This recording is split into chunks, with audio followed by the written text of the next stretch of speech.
صل على محمد وعلى آل محمد كما صليت. അസ്സലാമു അലൈക്കും വറഹ്മത്തുള്ളാഹി വബറകാതുഹു.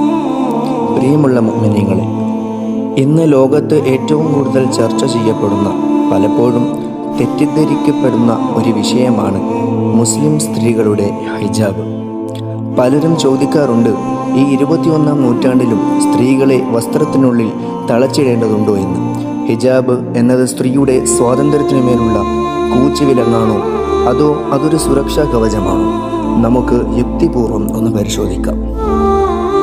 വിമർശകർ ഉന്നയിക്കുന്ന ചോദ്യം, ഇസ്ലാമിലെ ഹിജാബ് സ്ത്രീയെ അടിച്ചമർത്തുന്നതിൻ്റെ അടയാളമാണ്. പുരുഷ മേധാവിത്വ സമൂഹം സ്ത്രീയുടെ സൗന്ദര്യത്തെ ഭയപ്പെടുന്നത് കൊണ്ടാണ് അവളെ മൂടിപ്പുതയ്ക്കുന്നത്. ഇത് അവളുടെ വ്യക്തി സ്വാതന്ത്ര്യത്തെ ഹനിക്കുന്ന പ്രാകൃതമായ നടപടിയല്ലേ? ഇതാണ് പൊതുവെ ഉന്നയിക്കപ്പെടുന്ന വിമർശനം. ഇതിന് നമുക്ക് 3 നിലയിൽ മറുപടികൾ നൽകാൻ സാധിക്കും. ഒന്ന്, ലോജിക്കായും അതുപോലെ ഖുർആനികമായും ഹിസ്റ്ററിയുടെ തെളിവ് അഥവാ ഹദീസ് മൂലവും നമുക്ക് മറുപടി നൽകാം. ഒരു ലോജിക്കൽ ആർഗ്യുമെൻ്റ് നമ്മൾ നടത്തുന്നതിന് മുമ്പ് ലളിതമായ ഒരു ഉദാഹരണം നമുക്ക് പറയാം.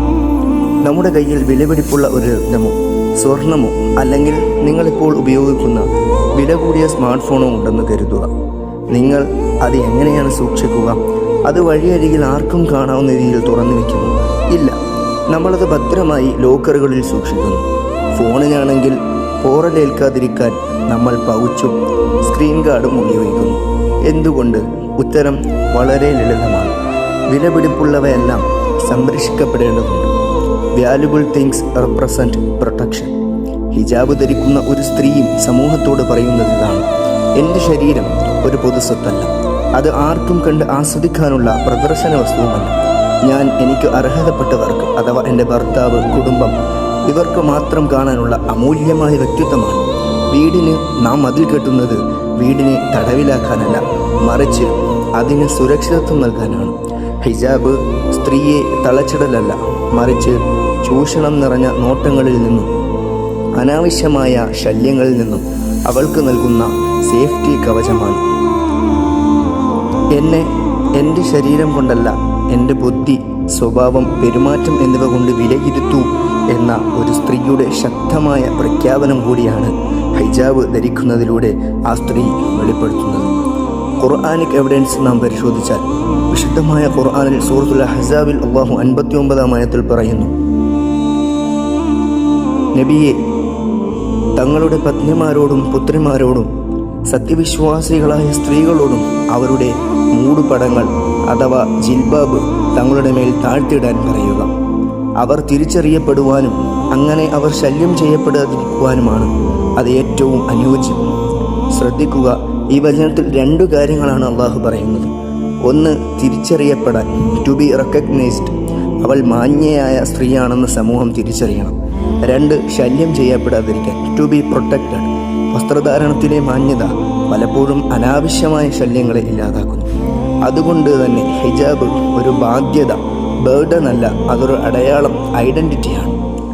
ഇനി നാം ചരിത്രത്തിൽ പരിശോധിച്ചാൽ, നബി തങ്ങൾ സല്ലല്ലാഹു അലൈഹി വസല്ലമ തങ്ങളുടെ കാലത്ത് മക്കന അഥവാ ഹിജാബ് ധരിക്കണമെന്ന ഖുർആൻ സൂക്തം സൂറത്തുൻ നൂർ അവതരിച്ചപ്പോൾ മദീനയിലെ സ്ത്രീകൾ എങ്ങനെയാണ് പ്രതികരിച്ചത്? മഹദിയായ ആയിഷ റളിയല്ലാഹു അൻഹ ആ സംഭവം വിവരിക്കുന്നത് വളരെ അത്ഭുതത്തോടെയാണ്. അൻസാരികളായ സ്ത്രീകൾക്ക് അള്ളാഹു ഗുണം ചെയ്യട്ടെ, വസ്ത്രധാരണത്തിൻ്റെ ആയത്ത് ഇറങ്ങിയപ്പോൾ അവർ അവരുടെ ഭർത്താക്കന്മാരെയോ പിതാക്കന്മാരെയോ കാത്തുനിന്നില്ല. അവർ അപ്പോൾ തന്നെ തങ്ങളുടെ വസ്ത്രത്തിൻ്റെ തുണിയുടെ അരികുകൾ കീറിയെടുത്ത് അതുകൊണ്ട് തലയും മാറും മറച്ചു. ഇത് സുനൻ അബൂദാവൂദിൽ വരുന്ന ഹദീസിൻ്റെ റിവായത്താണ്. നോക്കൂ, അവിടെ ഒരു പുരുഷനും വടിയെടുത്ത് വന്ന് നീ തലമറയ്ക്കൂ എന്ന് പറഞ്ഞില്ല. ദൈവകൽപ്പന വന്നപ്പോൾ തങ്ങളുടെ അഭിമാനം സംരക്ഷിക്കാൻ സ്ത്രീകൾ സ്വയം എടുത്ത തീരുമാനമായിരുന്നു അത്. ഇത് അടിമത്തമല്ല, ദൈവത്തോടുള്ള സ്നേഹത്തിൽ സബ്മിഷൻ ടു ഗോഡ് നിന്നുണ്ടായ ഒരു വിപ്ലവമാണ്. ഇനി നമുക്ക് മറ്റൊരു രീതിയിൽ നോക്കിയാൽ, മറിയം അഥവാ മേരി എന്ന ഉദാഹരണം. വിമർശകരോട് നമുക്ക് ചോദിക്കാൻ പറ്റിയ ഏറ്റവും ശക്തമായ ഒരു ചോദ്യം.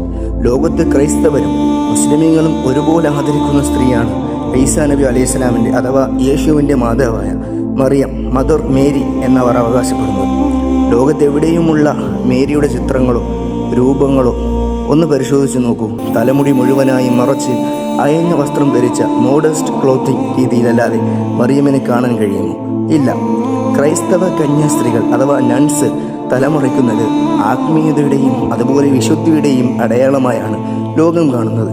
എങ്കിൽ പിന്നെ ചോദിക്കട്ടെ, മറിയം ബീവി ധരിച്ചാൽ അത് വിശുദ്ധിയും, കന്യാസ്ത്രീകൾ ധരിച്ചാൽ അത് ആത്മീയതയും, മുസ്ലിം പെൺകുട്ടി അത് ധരിച്ചാൽ മാത്രം അത് എങ്ങനെയാണ് അടിമത്വവുമാകുന്നത്? ഇത് ഇരട്ടത്താപ്പല്ലേ, അഥവാ ഡബിൾ സ്റ്റാൻഡ് അല്ലേ? ഹിജാബ് എന്നത് ഇസ്ലാം പുതുതായി കൊണ്ടുവന്നതല്ല, മറിച്ച് മുൻകഴിഞ്ഞ എല്ലാ പ്രവാചകന്മാരും പഠിപ്പിച്ച മാന്യതയുടെ, മോഡസ്റ്റിയുടെ വസ്ത്രധാരണ രീതി തന്നെയാണ്. അതുകൊണ്ട് ഇസ്ലാമിനെതിരെയുള്ള ഇത്തരം വിമർശനങ്ങളെ നാം ഉടനടി പ്രതികരിക്കാതെ വളരെ ലോജിക്കായി അവർക്ക് അകലിയായ നിലയിൽ ബുദ്ധിപരമായി മനസ്സിലാകുന്ന നിലയിൽ ഇസ്ലാമിൻ്റെ വിമർശകരോട് നാം എതിരിടണം. നാഥനായ റബ്ബ് നാം എവർക്കും ഇതുപോലുള്ള എല്ലാവിധ കാര്യങ്ങളും വേണ്ട നിലയിൽ മനസ്സിലാക്കാനുള്ള തൗഫീഖ് നൽകി അനുഗ്രഹിക്കട്ടെ. അസ്സലാമു അലൈക്കും വറഹ്മത്തുള്ളാഹി വബറകാതുഹു.